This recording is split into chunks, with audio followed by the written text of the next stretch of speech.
Alright, so you know how I said I was going to use this Sony GVM 1311Q in a future video comparing 3 different video monitors with 3 different display types?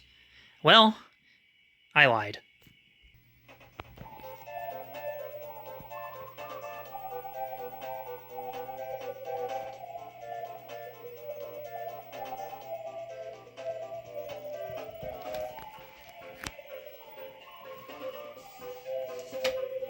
Hello guys, how's it going? Also, look at my little plushies.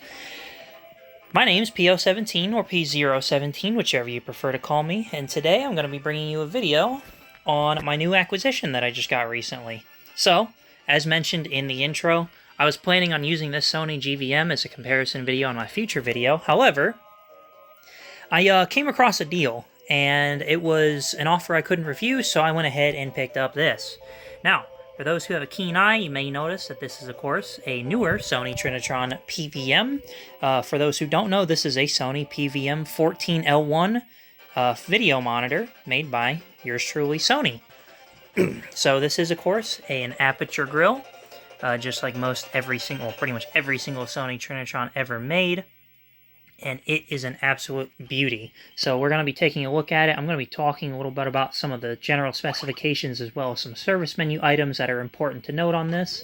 And of course show you the video image on 240p, and I'm going to see if I can throw 480i in there. So let's go ahead and get that test suite going. Alright, so test suite's going on this thing. Of course this is run by my Super Nintendo at 240p. So this is a very beautiful little aperture grill display that displays 600 TV lines worth of resolution. This, of course, being a 14L1, it is the base model in terms of PVMs, so this is your cheaper option that you would generally go for, especially back in the day. Without further ado, let's go ahead and look down here. So, of course, down here, this is where you get your power button, your select/enter button up and down, and, of course, your menu button, as well as your line A and B, which I'll be showing you around on the back. This, of course, brings up your menu, which, if you look on here, this is just typically how your menu will look like. All L-series menus look like this. And, of course, you have a service menu built in, which I'll be showing a little bit later. And then, of course, you control up or down, as well as hit select or enter here. So, moving on. Actually, I'll move on to the top here, too, just so you. It has a little Trinitron badge. On the side, it has 2 carrying handles, 1 on each side. And on the back here, this is where you get your model and everything. So as you can see up here, it's a PVM 14L1, which is really cool. This one was made in January of 2005. Down here, this is where your video inputs will be. So you have 2 lines. You have line A and line B. Both of them carry S-Video and composite, with line A also having composite, S-Video, and audio out, so you can daisy chain to another monitor if you wanted to. Right now I'm just using line B because I was actually testing both of these. I really haven't gotten this monitor for very long. And then, of course, you have a parallel remote port if you wanted to hook up a wired remote control to it. And there's your AC in. So overall, really simple. This one only has S-Video, but if I remember correctly, you can RGB mod this CRT if you really wanted to. However, I typically don't use RGB, so I have no need to. So, alright, with that being said, let's go ahead and get into the menu settings. So I have my camera now on a tripod.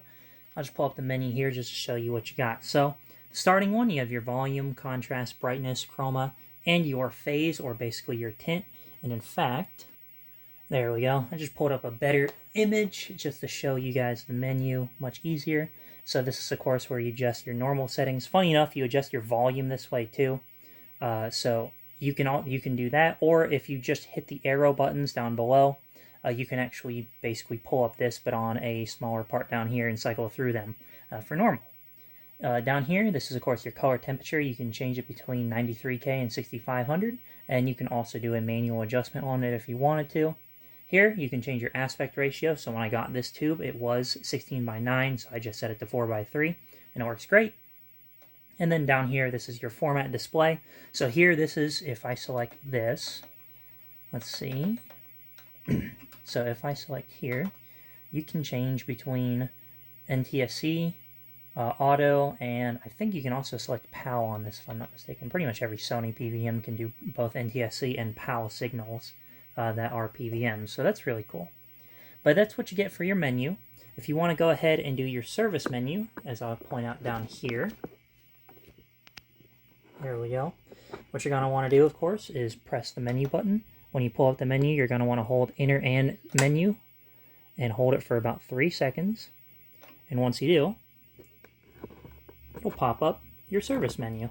So I'll go ahead and show you the service menu now too. So first one, you're going to have, or first thing to note, you're going to have 6 different boxes here. This one here has your level as well as your white balance adjustment, which is, it's handy.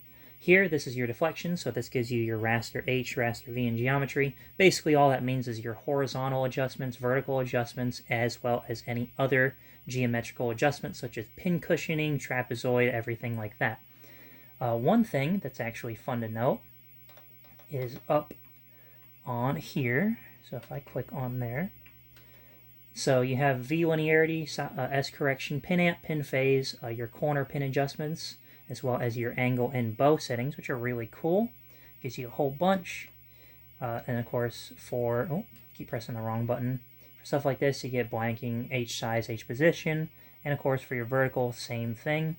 Get V size, center, scroll, loop, and zoom. I really don't touch those as much as I can, because stuff like, I believe, slope will actually pull down the whole entire image on it. You know, kind of stretch the bottom out. So I just leave that as is. So I just worry about V size and centering. Back to here, as we go down, this can't really do anything with. It's all blurred out. This here, this shows you your version as well as your model inch and everything else, which is kind of neat. Tells you how big it is. I mean, you can't really figure that from being called a 14L1, but you know. And then, of course, other things like here. I don't mess with any of this. I don't know what it actually means, so I just left that as is.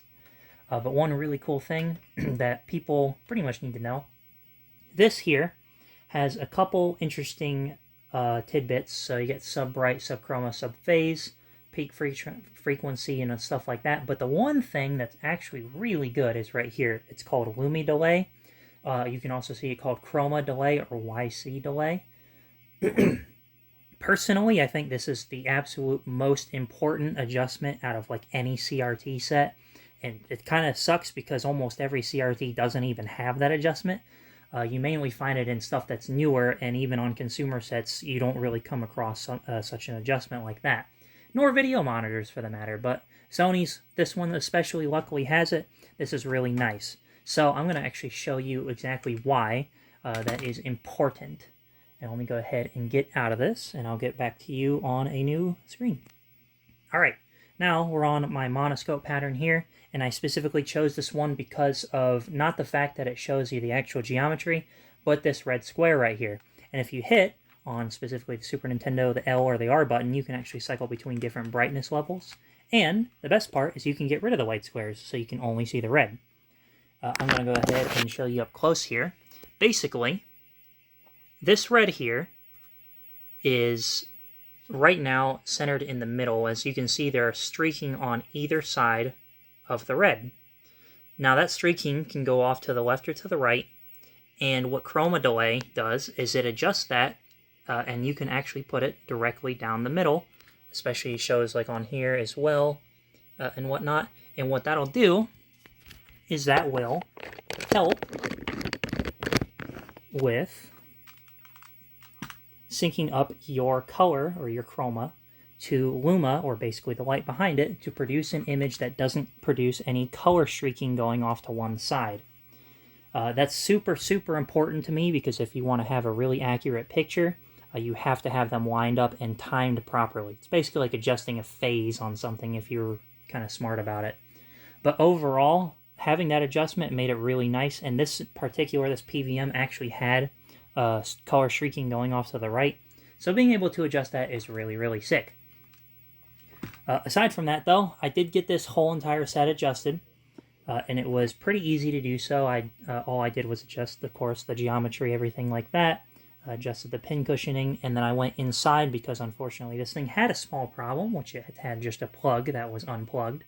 So I replugged it back in, readjusted the focus, as well as the convergence slightly, and re-tilted the yoke so the picture is now uniform.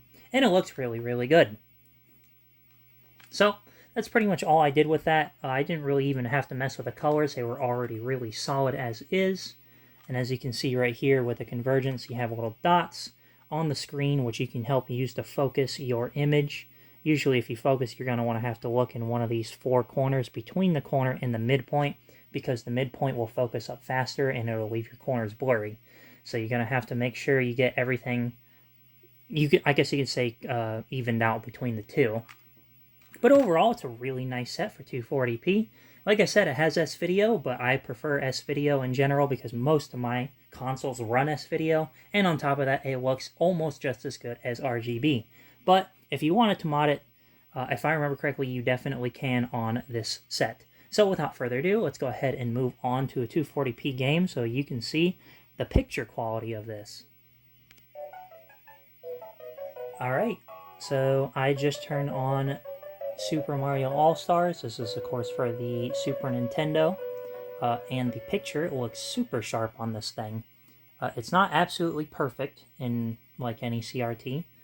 And surprisingly enough, the scan lines, they're pretty defined for being a 14-inch set, but they're not super massive, which actually makes it pretty nice, because the image is pretty filled out, and it looks really good like that. So for an aperture grill, this is pretty dang nice. And I'll even get a little close-up here so I can show you how this looks.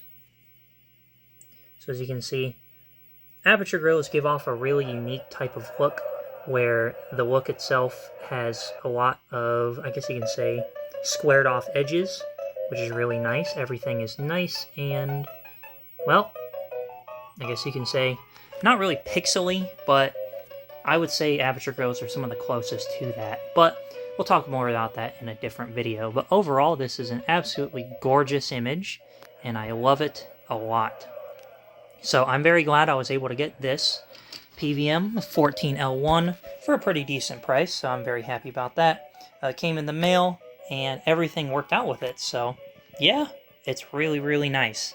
So for those who are looking to get a 14L1 or anything like that, don't overpay for these things. This is, like I said, a budget video monitor. It doesn't have RGB and stuff like that, of course. However, it does have a very unique and interactive service menu with many adjustments, both inside and outside, which is awesome. So, for that, with that being said, I guess I hope you enjoyed this video. It's just a little quick one that I wanted to make on this set before I went ahead and sent them to compare between two of my other video monitors. So all of them are going to be compared via S-Video, which is really cool. And yeah, that's pretty much it. So thank you very much for watching. I look forward to making more videos for you guys.